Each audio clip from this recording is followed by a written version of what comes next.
So, okay, let's see if our next person is a good person to know. He looks like a good person to know. Neil Daly, the CEO of the Daly Financial Group, and I'll let you explain. Thank you guys, again, everybody for coming out, and thank you, John and Andrea, for inviting me to be a part of this today. My name is Neil Daly of the Daly Financial Group, a company that I started about 10 years ago, and I've been working with John almost as long. What we're here today to talk about is going back to the overall umbrella topic today is getting out of debt.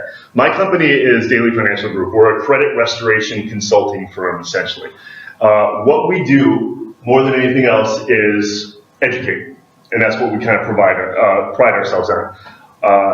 The company itself, what I do, we specialize in improving people's credit scores, whether it's we doing the work ourselves or advising our clients and consumers how to do it. We're going to focus on just some things in how credit scores impact debt and vice versa.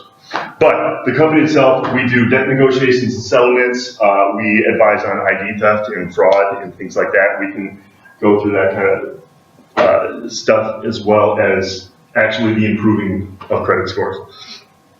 One of the first topics that always comes up when I talk, whether it's in office or to consumers or borrowers that come to me, most people, unless you're coming from a mortgage professional, most people don't really pay attention to what their credit scores are and don't really see the need to.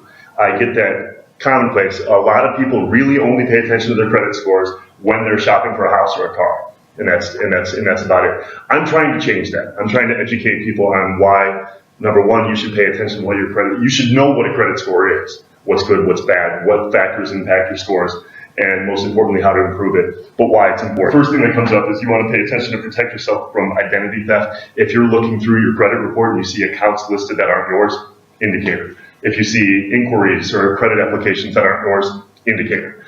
Things like that you want to pay attention to. Also, believe it or not, 80% of consumer credit reports have errors. That's 4 out of 5. 4 out of 5 people in this room, if you were to pull your credit reports today, there would be mistakes in there. Some of them are simple typos, things like a missed digit in a social security number, an outdated address, a misspelled name variation, things like that. All those do impact scores.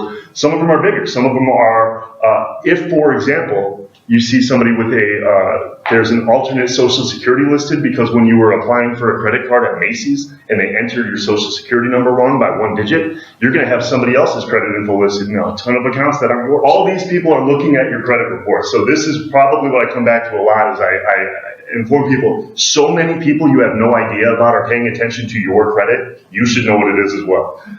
It used to be just brokers, lenders, credit card companies, finance companies, department stores, etc. Nowadays, employers are looking at it, landlords for tenancy, if you're renting, insurance companies now are reviewing credit. So really quickly, before we get into the details of what I want to talk about today, I just want to give you guys a guideline.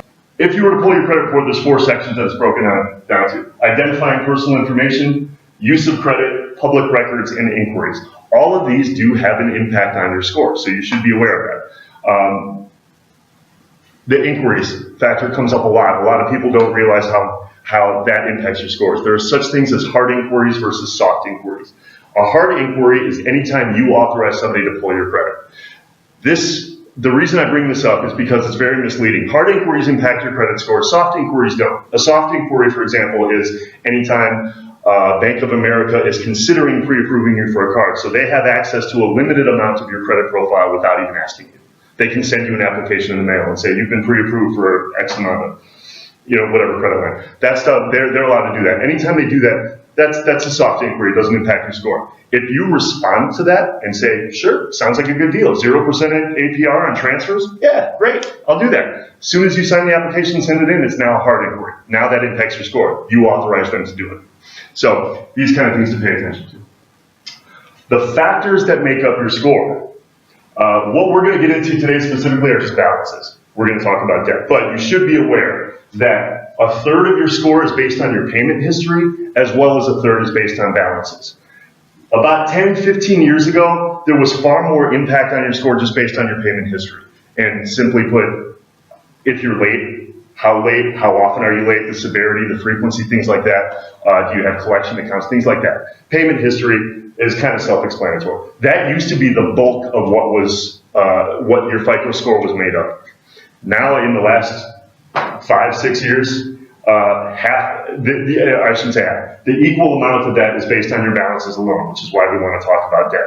That carries a third of your credit score. Credit history, types of credit, and inquiries make up the rest. They're smaller amounts, but they're something that you should be aware of. Debt ratio. Like I said, a third of your credit score is based on your current balances. There's two types of debt that some can carry in a credit report: revolving debt and installment debt. An installment loan is very much like it sounds. It's any fixed payment that you make back, a car loan, a mortgage. Those are installment loans. Those don't impact your score as much.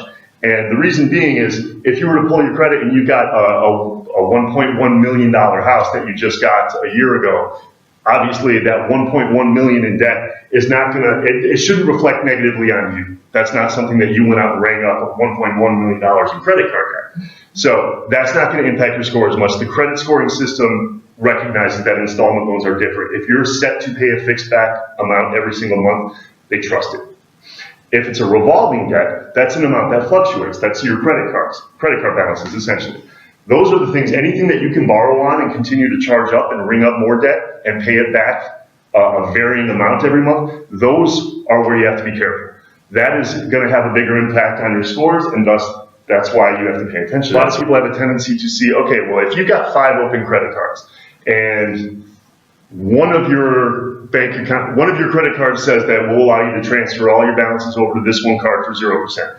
Financially speaking, it makes great sense. You're going to pay obviously the least amount of interest then on that. That's the one you would want to do. However, in terms of credit scoring, that's not necessarily a good idea, because that individual account is going to be red flagged as a maxed out credit card. That's negative. That's something that will impact your score. So for the purpose of scoring, not necessarily for saving money in the bank every month, but for the purpose of scoring, you want to diversify your accounts, keep small balances on all of them and keep them open. A good rule of thumb, these are actually, FICO has revealed these as hidden tiers in terms of what your overall credit line is. If you can keep your balances at or below 25% of each individual card's credit line, you're going to be in a higher category. If you can't pay that down, keep it below 35%. If you can't do that, drop it down to 50, etc. But ideally, those are actual markers that put you in a different class of credit. Specific to debt, I want to give you guys an idea of how your debt impacts your credit scores, and vice versa. Suppose you have a 620 credit score is considered bad. I'm not sure how many of you, let me ask you this, without revealing a number out loud, how many of you actually know what your credit score is? Raise your hand if you know what it is. This is actually an ideal circuit. Thank you for your honesty. This is one of the things we want to change. This is good. You guys everybody should kind of have an idea every 90 days. You still have an idea of what your credit scores are. Let's suppose you've got a credit score of 620, which is low, and you've got a current balance on a credit card, any random card, at $5,000. That would probably get you an APR of 24.99%. That would make your monthly minimum payment $150 a month. If you pay only the monthly minimum back and nothing more than that, it will take you 24 years to pay off that debt. 24 years. And the amount of interest you pay will be almost double the amount that you borrowed in the first place. You'll be paying back $9,300 in interest alone. So keep that in mind. Now let's look at the next line. Let's suppose now your score is a 680, which is not great, but it's good. It's better. It's better. That would probably drop your interest rate down to 12.9. So on that same $5,000 debt, now at paying 12.9%, you could lower your interest. Your monthly minimum due would probably be about $100. So you'd be saving $50 a month. The time to pay off your debt is not going to change that much. If you're still only paying back the minimum, it's still going to take you over 21 years to pay it back. However, the amount of interest you pay out of pocket is cut in half. You're going to pay $4,500. Now, if you go one more time, let's say you still got the 680 and on that $5,000 loan, but you pay your monthly minimum, you're paying the same monthly back that you did on the first example. You're paying $150 back, which is more than your monthly minimum would be expected. At 12.9, you'll pay off the debt in 3.5 years. 3.5 versus 21. And the amount of interest you pay back is $1,100. The point that I'm trying to make right now is, if you can, and John can attest to this as well, pay back as much as you can. The more you pay back, don't carry that debt, don't carry that over. So this is why, literally in lay terms, improving your credit score will have such a dramatic impact on your credit card. So when people ask me all the time, people come to me and say, well, I'm not really looking for a home right now. I don't care what my credit score is. It doesn't matter. I'm not shopping for anything. There's your reason right there. If you have a credit card, there's reason enough. Do you want to lower your interest rate? Do you want to contact your credit card company and say, I've got a $5,000 limit, but I'm almost maxed out on that and I'm barely able to pay it back. So what if I increase my credit line? If they increased it from $5,000, okay, let me give you an example. If you've got a $1,000 balance on a $2,000 credit limit, what's your debt ratio going to be? Anybody? 50%, very good. If you contact your company and say, can you increase my credit line? If they up your credit limit to $5,000 and you still got the balance of $1,000, you haven't made any payments different than what you would do normally. What is your debt ratio now? 20%. 20%, exactly. The only way that you're going to be able to do that is if you've got a better credit score. That's the only time that you're going to do that. But by lowering your debt ratio, improving your credit score, so these things are cyclical, they work hand in hand. Say, one of the myths that constantly happens, somebody will call up their credit card company and say, I asked for this. Either it was a 30-day late payment or they asked for a credit line increase or something, and the credit card company, like say for example Nordstrom's, says, no, I'm sorry, legally we can't change that. There's nothing we can do. They'll say that, and they'll say, well, okay, I gave it a shot, there's nothing I can do. That's a lie.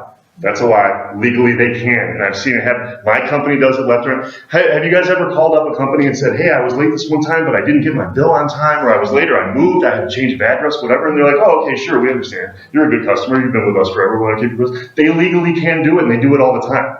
So don't take no for an answer. Increases are great. And again, the increases, this is how this works both ways. It kind of goes. It's like a catch-22 to some people. If you can improve your credit score to a certain extent, then you become more. You're a better candidate for a higher limit. If you can increase your credit limit, thereby lowering your debt ratio, your score goes back up. So they kind of work hand in hand. There's a lot of things that we do to boost your scores that will put you in a position to be able to qualify for higher credit limits. Now, one of the things I do, the caveat I have to point out all the time since we're talking about it, I would say 2 out of every 3 clients I have, when we're talking about debt ratio, I usually don't advise people to increase their credit lines. I usually don't do that unless somebody can't get their debt ratio down. They don't have the financial wherewithal to pay down any balances. There's nothing they can do. But we want to move the score up. So that's the only time I'll recommend people increase their credit lines. The reason I don't like doing it is because 2 out of 3 of my clients, once you give them more available credit, they'll use it. And then therefore, we've shot ourselves in the foot. Why not? Is it good to pay off your credit card? Great question. Great question. I was going to do this in summary, but we might as well talk about it now. No, actually it's not. This is probably one of the most common myths.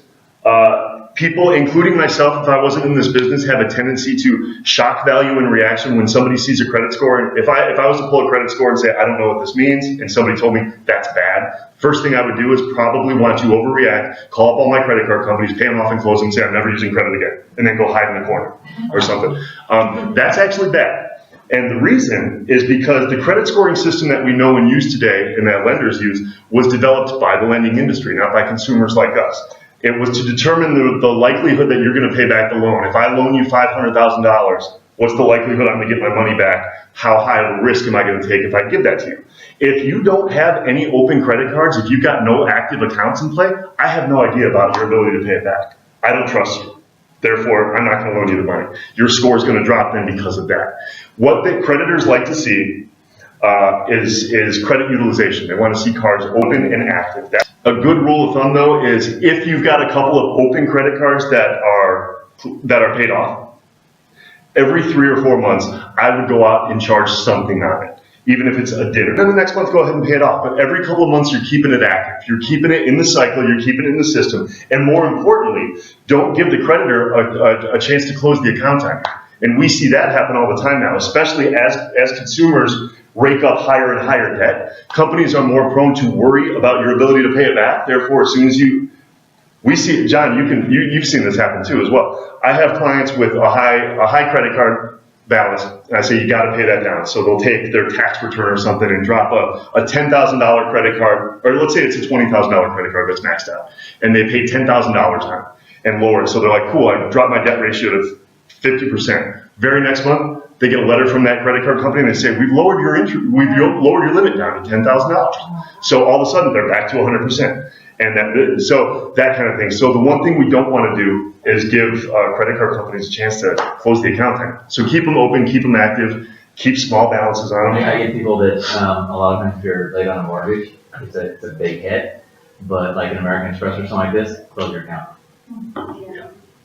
Yeah. So The American Express or anybody else? Well, there's been others, but I'm just saying that was the first one that comes to my mind. But there's people, I had one client that his American Express was his business account, and it just about killed his business because of one mortgage late. So, so it can be damaging. Yeah, we see it. Speaking of lates, really, another myth is that a lot of people say, well, if it's a 30-day late, that's not that late, right? I get that a lot. Anything up to 29 days probably is not going to be reported to the credit bureaus. You're going to get a late fee assessed on your account, but it's not going to be reported to the credit bureaus. Once you hit the 30-day mark, it gets tagged as a 30-day late. So whether, what's that? Unless February. Unless it's February, exactly. The recency, going back to what I talked about payment history, remember 1/3 of your score is based on payment history. The recency of your late or your negative payment activity has far greater impact than the frequency or the severity. So, to give you an example, a 30-day late payment on a credit card last month is going to have a bigger impact on your score than a 90-day late a year ago. Think about that for a second. Just 30 days. People are like, well, that's not that late. It's huge, and especially if it happened recently. And John, you can't even do anything within the last 12 months. I see. If there's a mortgage late within the last 12 months, you're done. Yeah. So, for those of you out there, if you're looking, and you can tell this to your kids too, if you're approaching that 30-day mark, get on the phone, get a check by phone payment and call the company and make sure you get that payment in before the 30-day mark. One of the things that has come up in the last 3 or 4 years or so is disputing accounts. A lot of people have a tendency, and the credit bureaus have gotten wise to this. The average consumer, when they want to fix things on their credit report, they just think that you can just send letters to the credit bureaus and say, this is wrong, I don't believe in this. Whatever, and fix it. You'll get a consumer statement on your account called in dispute. That means that you're disputing the information. That may artificially make your score look higher than it really is, but we see this all the time. You can't close a loan with accounts in dispute. And so as soon as you waive the dispute status and acknowledge that that information is accurate, your score is going to drop because of that. So things like that. So the reason I bring that up is because know what your game plan is, have a long-term goal and a short-term goal, but start the process early. If you're thinking about buying a house within the next year, start doing this stuff now. I have a question, like talking about starting early. My son asked me this question yesterday, for almost a grown-up, and I said, you should come to the seminar.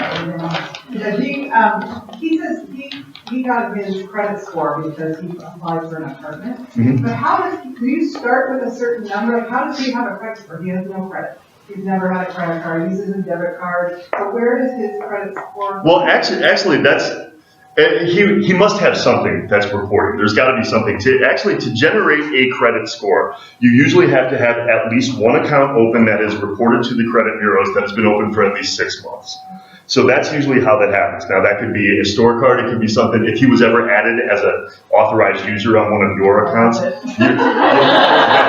was just going to say. Yeah, and that's usually and this is mind you, this is a very, very useful tool. If you got anybody in the room that has a teenager and you're thinking about trying, they want to start building credit. If you get them a credit card that is yours and you add them as an authorized user, now I'm not talking about co-signing an account for them. I'm talking about adding them to one of your accounts. They will absorb your positive payment history on that particular account as an authorized user, so that all of a sudden they have a great credit score. So you can have a 17-year-old that's got a 800 credit score. It's theoretically possible. The problem is if you give them that card and they run out and blow it, and you don't pay the bill because you're not aware. I see parents say to me a lot, well, I want to get my child some credit history and stuff, but I don't trust them. I don't want to run the risk to me. And I say simple. Add them as an authorized user, but don't give them the card. It gets reported. It's just paper at that point. You don't have to get it. You don't even have to tell them it. I do have people that come to me every once in a while and they say, well, there's absolutely nothing I can do because I filed for bankruptcy 24 months ago, so I'm dead in the water for now. And they literally then say, well, then what's the point of caring? That's an absolutely horrible idea. Trust me, there are 1,000 things you can be doing. People say that, well, I can't get new credit. I can't apply for credit. There's always something you can do. Doesn't hurt to ask. Trust me, no matter what's on your credit report, I've seen. One more question. Yep. Like, when you get your credit report, what's like, okay, I'm good, like, what's the exact number, like, we don't need to see. Well, it depends on what your purpose is. For example, if you're trying to qualify for a purchase, 740. Honestly, it's like now, when I started, in the mid-'80s, Mhm. we didn't even have credit score. They didn't even exist. And it used to be that if you were over 680, you were good. Mhm. Okay, scores go from 350 to 850. And really, right now, the top tier, 780 and above, you're gonna get preferential treatment.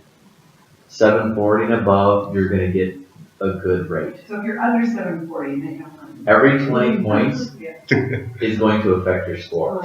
So 740, when you go to 720, you could be an 8. And I showed someone in my office, showed on the screen, I said, let's put the different FICO scores in here. Yeah. And I'll show you what it does to your rate. Yeah. So 740, he had 1 score, 720, he was an 8 higher, 700, he was an 8 higher. And when you go under 7, it starts going up fast. Yeah. If there's one point I can't drive home enough, it's the fact that pay attention to what your credit score is. It doesn't matter if you're going out to buy a house. It doesn't matter if you're trying to refi or you want to buy a car or lease a car. It doesn't matter. Trust me, there's 1,000 things that are impacted by your credit scores.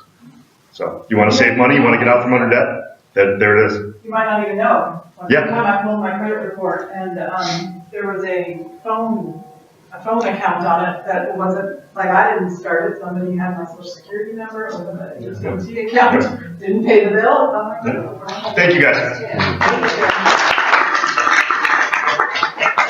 So I looked up some statistics about credit card debt and, the average US, because I like numbers. I'm not an artist. But not spreadsheet. Not spreadsheets on the screen up there. No, I like them. I just said they don't like them. The average US household credit card debt stands at $15,000. So, the result of a small number of deeply indebted households forcing up the numbers. So, even though the average household only owes $7,100 on their credit cards, if you just look at the indebted households, it's 15,000. So that's really kind of a frightening number. It's really sapping us individually and I think as a country too, because we're in debt as a country as well. In 2013, over 1 million Americans filed for bankruptcy. And I'm not talking about companies or corporations, I'm talking about everyday Americans who've had to declare bankruptcy and then they become ineligible for credit for how long, 10 years? 7 to 10 years? It stays on your credit report, credit card for 7 years, Mm-hmm. and anything that's in the public record for 10. Okay.